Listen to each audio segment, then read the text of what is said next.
आज हम पढ़ेंगे एबायोटिक कंपोनेंट्स और उसमें हम डिस्कस करेंगे फायर, एटमॉस्फेयर एंड विंड के बारे में। और अगर हम बात करें एबायोटिक कंपोनेंट्स की कि ये कौन से कंपोनेंट्स हैं, तो हम देखते हैं कि जो नॉन लिविंग कंपोनेंट्स हैं, नॉन लिविंग किन्हें कहा जाता है, जो कि बेजान अशिया होती हैं उन्हें नॉन लिविंग कहा जाता है। तो हम देखते हैं कि जो नॉन लिविंग कंपोनेंट्स हैं वो उन्हें क्या कहेंगे कि वो कौन से हैं, वो एबायोटिक कंपोनेंट्स।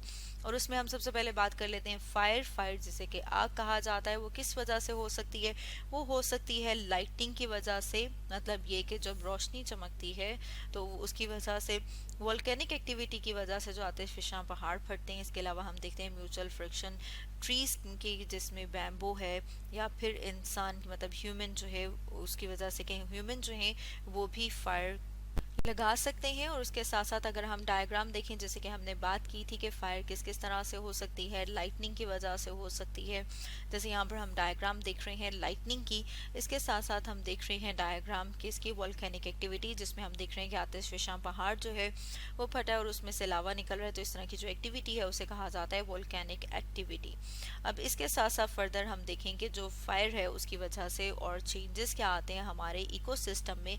तो उसमें हम देखते हैं कि फायर की वजह से बहुत अचानक, मतलब ये कि सडन चेंजेस आते हैं इकोसिस्टम में। और इकोसिस्टम जो कि सेंचुरीज में, मतलब ये कि सदियों में बनता है, और उसको बनने में बहुत लंबा अरसा चाहिए होता है, बहुत लंबा अरसा दरकार होता है, लेकिन उसमें फायर की वजह से, आग की वजह से बहुत ही सडन चेंजेस आते हैं। अगर उसमें हम देखें फर्दर के कौन से चेंजेस आते हैं, अगर उसमें हम बेनिफिशियल की बात करेंगे जो फ़ायदेमंद है, उसमें ये है कि जो न्यूट्रिएंट्स हैं वो रिसाइकल होते हैं। इसके अलावा हम देखते हैं कि जो न्यू ग्रोथ जो है वो स्टिमुलेट होती है। इसके अलावा हम देखते हैं कि जो फायर है उसकी वजह से जो चेंजेस आ रही है एनवायरनमेंट में, अगर उन चेंजेस की बात की जाए कि वो कौन कौन सी हैं, तो उसमें हम देखते हैं कि लाइट, रेनफॉल, पीएच और न्यूट्रिएंट्स जो है, ख़ास तौर पे सॉइल की बात की जाए तो सॉइल की पीएच और न्यूट्रिएंट्स जो है वहाँ के, उसमें बहुत ही ज़्यादा चेंज आता है। और वो चेंज किस वजह से आता है? वो चेंज आता है फायर की वजह से। तो जैसे कि यहाँ पर हम बात कर रहे थे कि जो फायर है वो प्रोमोट करती है ग्रोथ को, तो उसमें अगर हम देखेंगे किसकी ग्रोथ को प्रोमोट करती है, तो उसमें हम देखते हैं कि कुछ फंजाई, फंगस, जिसमें ख़ास तौर पे हम बात करें एस्कोमाइसिटीज़ की, तो फायर जो है वो फेवर करती है, प्रोमोट करती है इस फंगस की। इसके अलावा हम देखते हैं कि जो ह्यूमन एक्टिविटी है, कि जो ह्यूमन अगर किसी जगह पे फायर लगाते हैं, मतलब ये कि आग लगाते हैं, तो वो किस लिए? ताकि वो उस एरिया को क्लियर करें और क्लियर करने के बाद उसको इस्तेमाल कर सकें एग्रीकल्चर पर्पस के लिए, मतलब ये कि वहाँ पे कोई क्रॉप्स वगैरह लगाई जा सकें। अब अगर हम फर्दर बात करें एबायोटिक कंपोनेंट्स की, जो कि एटमॉस्फेयर और विंड। अब एटमॉस्फेयर की बात करें तो एटमॉस्फेयर क्या है? एटमॉस्फेयर है मिक्सचर ऑफ गैसेस। और उसमें हम देखें कि कौन सी वाली गैसेस हैं, तो उसमें हम देख रहे हैं नाइट्रोजन जो कि 78% होती है, ऑक्सीजन जो कि 21% है, और दूसरी गैसेस की बात करें तो वो है 1%। और उन गैसेस में कौन सी वाली आ जाती हैं? जैसे कार्बन डाइऑक्साइड है, वाटर वेपर्स हैं, ठीक है, ये क्या है? हम देखते हैं कि 1% है। और एटमॉस्फेयर कौन सा वाला है? जिसमें हम देख रहे हैं कि हमारी अर्थ, हमारी ज़मीन के गिर्द ये जो मिक्सचर ऑफ गैसेस प्रेजेंट है, इन्हें कहा जाता है एटमॉस्फेयर। और अगर इन गैसेस की बात करें तो हम देखते हैं कि बहुत ज़्यादा इम्पॉर्टेंट हैं मेन हमारे जो बायोकेमिकल प्रोसेसेस हैं उनके लिए। जिसमें अगर रेस्पिरेशन की बात की जाए तो उसमें हम देखते हैं कि ऑक्सीजन का इनटेक होता है और कार्बन डाइऑक्साइड को एक्सेल किया जाता है। इसी तरह से फोटोसिंथेसिस की बात करें तो फोटोसिंथेसिस में हम देखते हैं कि कार्बन डाइऑक्साइड को यूज़ किया जाता है। फूड को प्रिपेयर करने के लिए, ग्लूकोज को बनाने के लिए कार्बन डाइऑक्साइड यूज़ होती है। इसी तरह से अगर नाइट्रोजन की बात करें तो नाइट्रोजन जो है वो इस्तेमाल होती है प्रोटीन सिंथेसिस में। अब अगर हम विंड की बात करें कि जो विंड है जो कि एबायोटिक फैक्टर है, उसका क्या रोल है, तो उसमें हम देखते हैं कि विंड मतलब ये कि जब हवा चलती है तो उसकी वजह से ये जितनी भी गैसेस हैं इनकी सर्कुलेशन होती है। गैसेस, इसके साथ साथ हम देखते हैं वाटर वेपर्स, वाटर वेपर्स जो कि आबी बुखारात हैं, उनकी सर्कुलेशन किस तरह से होती है? हवा के चलने की वजह से, विंड की वजह से।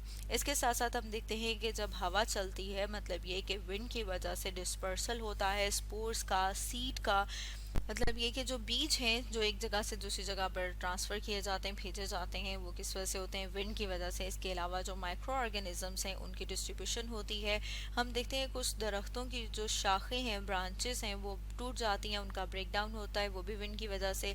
इसके अलावा जो रेट ऑफ ट्रांसपायरेशन है उसमें भी विंड का बहुत इंपॉर्टेंट रोल है। और अगर ट्रांसपायरेशन की बात करें कि ट्रांसपायरेशन क्या है, तो उसके लिए हम साथ में एक डायग्राम देख रहे हैं, जैसे यहाँ पर हम इस डायग्राम में देख रहे हैं कि वाटर कहाँ पर मौजूद होता है सॉइल में, और जो रूट्स हैं वो वाटर को एब्जॉर्ब करती हैं। फिर हम देखते हैं कि रूट जाइलम से कहाँ पर वाटर मूव करता है स्टेम जाइलम में, और इस तरह से वाटर पहुँचता है लीफ तक। और लीफ में हम देख रहे हैं कि जो पत्ते हैं इनके पास छोटे छोटे से सुराख की तरह का स्ट्रक्चर होता है, जो ओपनिंग्स हैं जिन्हें स्टोमेटा कहा जाता है।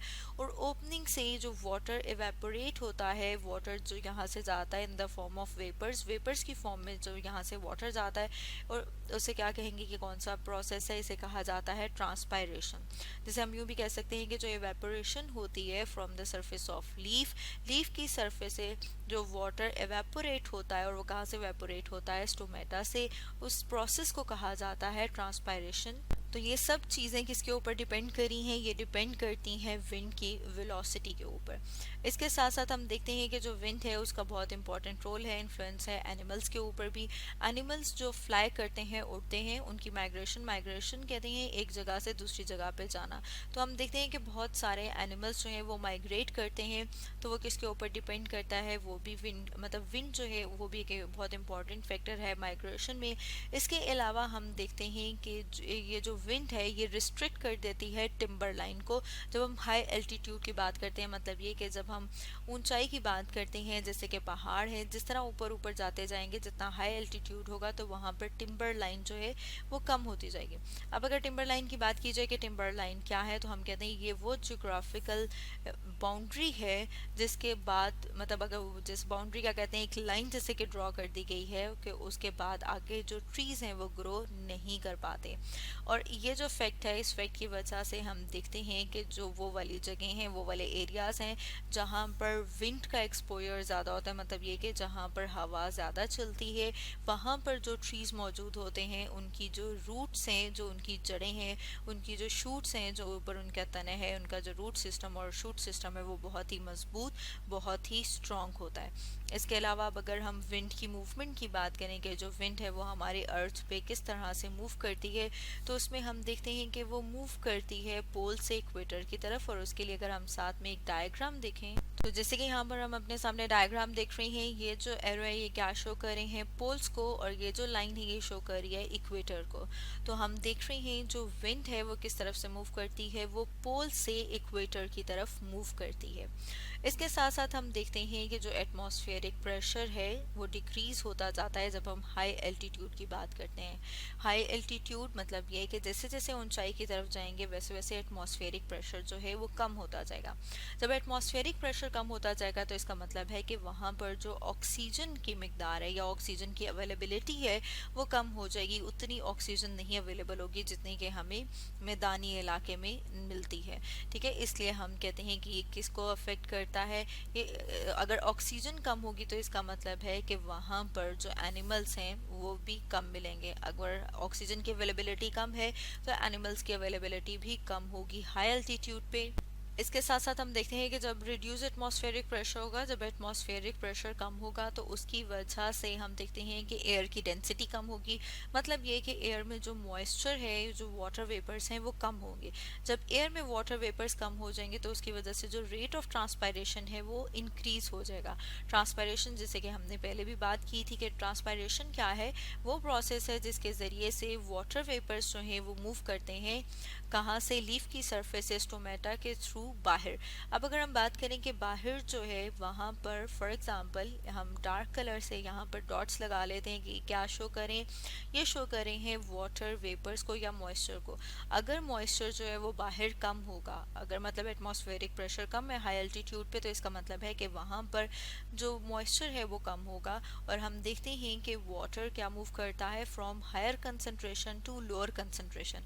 अब इसका मतलब है वाटर की कंसंट्रेशन, वाटर की मिकदार लीफ के अंदर ज़्यादा है और बाहर कम है, तो उसकी वजह से फिर हम देखते हैं कि जो वाटर है वो वाटर जो है वो मूव करेगा लीफ से कहाँ पर, बाहर की तरफ। तो इसका मतलब ये है कि जो रेट ऑफ ट्रांसपायरेशन है वो क्या हो जाएगा, वो इंक्रीज हो जाएगा, बढ़ जाएगा।